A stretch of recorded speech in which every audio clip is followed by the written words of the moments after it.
But the Samaritan who was on a journey felt compassion.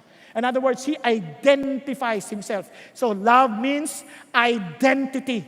You put yourself, you identify with this person. He felt compassion.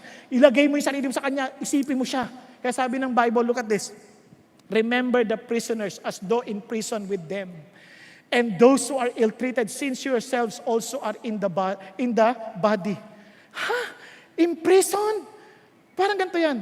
Ikaw, nararamdaman mo ba yung kapatid mo pag nakulong, pwede yan nakulong dahil sa pananampalataya o nakulong dahil sa pagkakamali. Tama ba?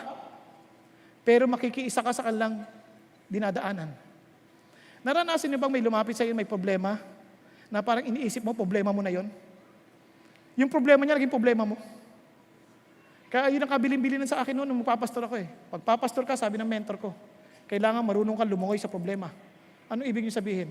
Yung problema nila, magiging problema mo na rin. Gusto mo pa rin ba magpastor? Kung tawag ako ng Diyos, may choice ba? Gusto mo mag-asawa? Ganun din. Sabi niya, yung problema ng iba, problema mo na rin.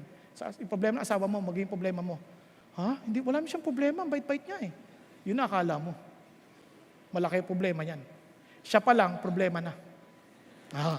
Pag-isipan niyo mabuti. Kaya minsan nagtataka yun. Pag sabi ng asawa ko, bakit ka? Saan ka nagpupunta? Eh kasi may problema itong kapatid natin. O ngayon, ba't ka ikaw pa nag-iikot? Eh kasi nga, problema na lagi, problema ko na. Yan ang tinuturo ng Diyos sa atin. Hindi ko lagi nararanasan yan, pero the mere fact that you understand this, you will have to make a choice to take their problems as yours. Yun ang sinasabi ng Diyos.